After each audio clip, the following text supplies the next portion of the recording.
And welcome back, ladies and gentlemen. Oops, I forgot to put up the tabs. There we go, okay. Welcome back, ladies and gentlemen. This is Darnock with TGN, and we're going to be going right into Game 2 of this Best of 3 series. The map's going to be Shattered Temple in the south. We do have Millennium, Adel, or Adel Scott. That's what that M and then the funky symbol means, Millennium, his team. He is the orange Protoss who lost the last game to the victor, Happy, as the Adel Terran all the way up in the north. So we do have a cross-position game right now. Could see some a long macro game. We always love to see those whenever we see cross-position. Adel Scott's going to favor these positions just a little bit more to close positions or anything like that. Protoss players, that gives them the chance to tech just a little bit more aggressively or expand more aggressively. Or really they don't have to worry about getting two racks pressured and then missing a force field and losing the game, like White Raw did in NASL against Select, which made me very, very sad, because I am a massive White Raw fanboy. I actually totally nerd out about him, like, every day. It's disgusting. Both of these players making workers, as they usually like to do. Happy opting not to wall off. That's actually how I play the game. Some Terran players like to wall off against Protoss, some players don't. It comes down to basically what are you more afraid of? Are you afraid of gateway units making it up your ramp in the early game? Or are you more afraid of a Void Ray coming in from the sides and outranging your Marines and killing your wall? It all comes down to what do you want to deal with least, and I don't like Void Rays. Void Rays are really, really scary, just like the new Nerd Alert song proves. So I like to not wall off, and Happy apparently shares the same sentiment. So that's his thought process. I was just explaining why he's doing that, why you don't always want to wall off, and it really comes down to personal preference. The Terran music is so good. It is absolutely incredible. It's so Firefly-esque. Firefly, by the way, a good TV show. If you guys have never watched it, go check it out. It actually got canceled halfway its first season because Fox is retarded. And I want to stab the person who made that decision in the face multiple times. And then cut off his penis and put it in a garbage disposal. And you might think that's because I'm a cruel and messed up person that needs to go talk to a therapist. That's not the case. The reason I say that is because I actually read an article in the newspaper today where somebody had that done to them. Some guy's wife cut off his penis and then put it in a garbage disposal so it could not be, put back on, which is terrifying and makes me cringe really, really badly because I cannot imagine the pain that would entail.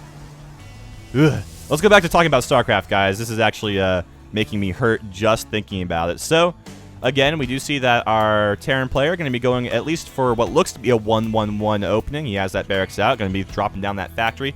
Not going to be the Banshees this time, as the gas is a little bit later, so he's not really trying to go for that. Just going to go for a nice tech-heavy opening with some good defense possibilities. Protoss player is going to expand. The SCV does spot that on its way out, so Happy's going to know he has to expand here pretty soon. He can't put it off for a very long time, or else he's going to start getting behind in that fashion. Interesting that Happy is throwing down a bunker on the high ground here. That tells us that he's actually planning on teching pretty aggressively, as he is throwing down the tech lab on that factory, which is an interesting choice. And he's getting a starport as well. What opening is this? This is looking a lot like a Blue Flame Hellion opening. It could be Banshees, but I'm feeling some Blue Flame. Blue Flame would not be a bad way to open when Adel Scott's going for a one-gate nexus such as this. There will be a lot of probes, not too many combat units though. So Blue Flame Hellions can go back and forth. And there it is, ladies and gentlemen. We see that Blue Flame upgrade is being researched. Hellions being built. This is going to be a Blue Flame drop, which I know my younger brother, when he watches this cast, is absolutely going to love, because he is all about the Blue Flames. He plays Terran. He goes Blue Flames every single game. He's obsessed with the things. But why wouldn't you be? They're just so awesome. It's so fun to watch players micro Blue Flames, and it's just so tense when you're trying to split your workers up against them.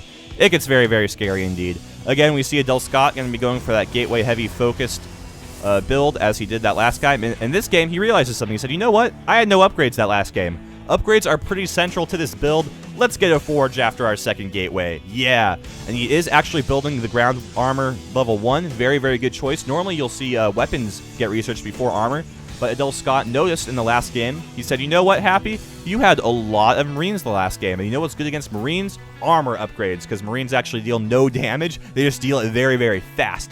So if you have the armor upgrade to reduce that even more, those Marines, it's like they're shooting water guns at you. It's pretty intense. Now, Happy has a medevac coming out here. Okay, he's picking up a Hellion. Is he really going to drop with a single Hellion? Because that would be stupid. Okay, he's going to at least drop with 2 Hellions. It's interesting how he has the units over here. What he's doing is, the reason he's rallying them over here is because he doesn't want to keep them in his base in case Adel Scott has gone for a quick observer. He wants to have them as out of the way as possible. And you see he's even going to pick that factory up immediately. And he's going for that other Raven, which is really, really cool. Raven's so awesome. So looks like Happy's going to go in with 3 Hellions. That's the number you need to really be able to burn those probes instantly. And look at this. There's no vision over here for Adel Scott. Ah, scan. There is a scan, though, that's going to tip Adel Scott off. That's actually too bad. If Happy had just gone without scanning, he would have been in good shape.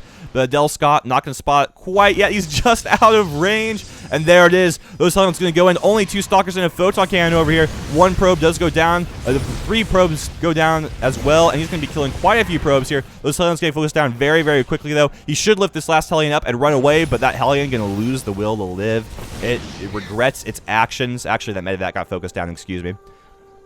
So that's why I didn't lift up. I assumed that the Hellion just said, oh my god, I have ended so many lives in this world. I can't live with myself. But if we take a look at the workers killed, we see he did get 9 probes. 9 probes went down, which is a substantial amount. However, Adel Scott still has the expansion lead, as Happy is only just now morphing this command center into an orbital command.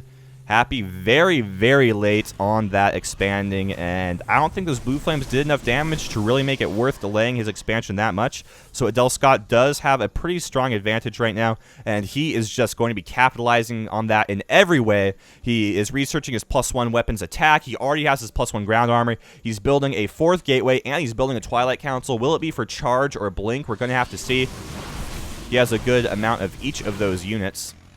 More Blue Flame Hellions coming in from the main, though. These Protoss units off to the side, taking down those destructible rocks. These Hellions could slip in and deal a lot of damage. There is a Photon Cannon, so this Hellion's not going to be able to just walk around the place, but they are going to be able to do a little bit of damage. 3 probes do go down. Probe number 4 goes down. The Hellion falls, and then 1 probe is going to go after that Hellion. It thinks it's a Stalker, apparently. And we're going to see Blink on the way from this Twilight Council. A very, very cool upgrade. I always love to see Blink, mainly because I play a mage in World of Warcraft. And for those of you who don't play World of Warcraft, which I'm going to assume is a lot of you, mages have a spell called Blink, which does the exact same thing. You can teleport yourself over short distances. Ugh. Not sure why I had such trouble with that word. It's not a very difficult one. Adel going to be taking his 3rd base just as Happy takes his 2nd. I know I'm sounding a bit like a broken record here, ladies and gentlemen, but Adel does have a very, very serious lead right now. Now, Happy is just going to start getting some decent production going. He has 3 barracks. He's going to be able to start pumping out those Marauders and Marines 2 by 2. He has a store port. He has a store port, ladies and gentlemen. It's a store that produces ports, or possibly a port that produces stores, whatever you want to do. It goes both ways. Very versatile structure, those store ports. I swear, sometimes it feels like I cannot control my mouth at all. We see +2 ground armor being researched by Adel, really riding that upgrade train. Again, absolutely the correct decision. He's added a 6th. No, that's a 5th gateway. And that's a robotics facility. So I'm completely wrong. He just has the 5 gateways right now, but that is quite a bit of gateways, ladies and gentlemen. 11 minutes into the game. Happy going to be pushing out, going after these destructible rocks. The reason he's able to do that is because he does have the map control. If he did not have map control, that would be very, very risky, as he could get flanked and destroyed instantly. Going to be going after these rocks as well. So it looks like Happy might be deciding to take a little bit of a risk. He might decide to take 2 expansions as once, try and rocket himself up like that. Hellion's coming into the 3rd base over. That's quite a few. Whoa, huge amount of probes going down. Those Blink Stalkers are going to be blinking in, revealing Blink to Happy, and they are going to get away. And oh, that's smart. Ooh, oh, good shot by those Stalkers. Great Blink by Happy, going to be able to, or great Blink by Adel, excuse me, going to be able to kill all those units. And wow, 18 probes haven't killed so far by Happy, but if we take a look at the Harvesters, Adel still has a pretty strong lead there by about 8 or so, just from the virtue that he has 3 bases, and that's a lot of chrono boosts on the probes. 3rd command center on the way from Happy. He did just drop down a Ghost Academy, so he realizes he needs to start working those EMPs by quite a bit, but you know what? He's going to EMP those Protoss units, and then the Protoss is going to laugh because they have such upgraded armor, and Happy has no upgrades. He doesn't even have an engineering bay, I don't believe. oh no, he doesn't even have an engineering bay, so he thinks he's going to be feeling pretty good from those ghosts, but he knows that's actually not going to be the case at all. And Adel Scott does have a decent amount of sentries once, not really once again. This time he has a decent number of sentries, which he did not have in the last game. He has 4 sentries. Each of them have a full amount of force fields. He even has them spread out just a little bit, so one EMP isn't going to completely destroy him. And Adel Scott looking very, very good right now. He's halfway done with that charge upgrade from the Twilight Council. He has some stalkers over here hanging out, watching for drops. And Happy's going to push out, but he might find a bad surprise. Oh, this is such a smart choice from Happy. He knows he's really far behind, so he's going to take a lot of SCVs. This is going to be an all-in. That's actually so many SCVs. That's almost a full page of SCVs. So will he be able... I'm not sure this will even be enough, though. It's going to be a lot of cannon fire, but it's not going to be enough. There's a stem. Great force fields over there, locking in a lot of those stalkers, unfortunately keeping the zealots from hitting them. But you know what? A lot of those marauders he locked in, excuse me, but the stalkers are going to be able to do a lot of damage regardless. He needs to pop out those guardian shields, but it's not going to happen. And wow, Happy actually looks like he might be able to deal a lot of damage over here, as he does have a lot of units here. Good warping with zealots, though. That's going to be able to help Adel Scott out a lot. Another stem. Not a lot of medevacs here, though, so those stems actually going to be hurting the infantry quite a bit. And Adel Scott, ladies and gentlemen, he's going to be able to hold.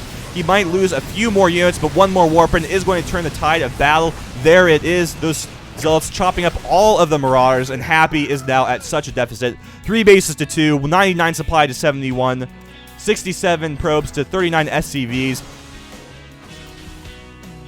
And at this point, Adel Scott can go for a counterattack, and he should be able to win the game right here, right now. He was going for a tech switch during all of that. Let's take a look at it. There's the robotics bay. He was about to finish his extended thermal lance. He actually hasn't built any, that's Law of Gateways, wow. He has not built any Colossi yet, which is kind of funny. Did he lose his robotics facility? Yeah, he lost his robotics facility. That's why he hasn't built any Colossi. Okay, that makes sense. Victory. But he doesn't need his Colossi. He's going to push out. Happy's trying to take the gold base. He knows that's the only way he has a hope of getting back in this game, unless Adel Scott attacks right now, which he is. So Happy, he's going to have one last stand with those SCVs. He doesn't even have any ghosts in this army, so he's going to have no EMPs. Adel Scott's just going to push forward and destroy the remainder of Happy's army right now. Back and forth, a little bit of dancing right there. I bet StarCraft 2 pros are good dancers because they have to pay attention to so many things at once. That wouldn't surprise me. And it looks like Adel Scott is going to allow Happy to survive for just a little bit longer, excuse me, because he's a man of honor. There we go, switching up the words again. First we have he is letting Happy survive honor. Then we have the store port, the port that produces stores, or the store that produces ports, whatever you want. I'm just not good at this talking thing. But again, Happy's trying to stay in the game, but he knows he's lost. We know he's lost. 172 supply to 125. That's a small deficit. Adel is even up to high Templars. He's researching Storm now. He has 2 robotics facilities at top of his ramp, pumping out those Colossi 2 at a time. Keep in mind those Colossi are going to be upgraded, so they're 2-2. Things not looking good for Happy. Happy going all in again, bringing more SCVs. If it didn't work the first time, try again. Now he's going to have a slight favorability here in the early part of that battle as he caught a bit of the Protoss army out of position, but you know it's not going to be enough. Adel Scott going to sweep in from the right side. Those robotics facility units, the Colossi, that's what they're called, doing huge amounts of damage. The High Templar actually just charged Happy units, which was pretty interesting, but you know, it does not matter. These stalkers going to get cleaned up. Happy going to die, and there it is. There's the GG from Happy, and Adel Scott tying this game up 1-1. Things are getting exciting, ladies and gentlemen. We're going to go to the ace match. It's basically going to be a best of 1, and I don't even want to sign off. I'm going to go cast that this very instant, so goodbye.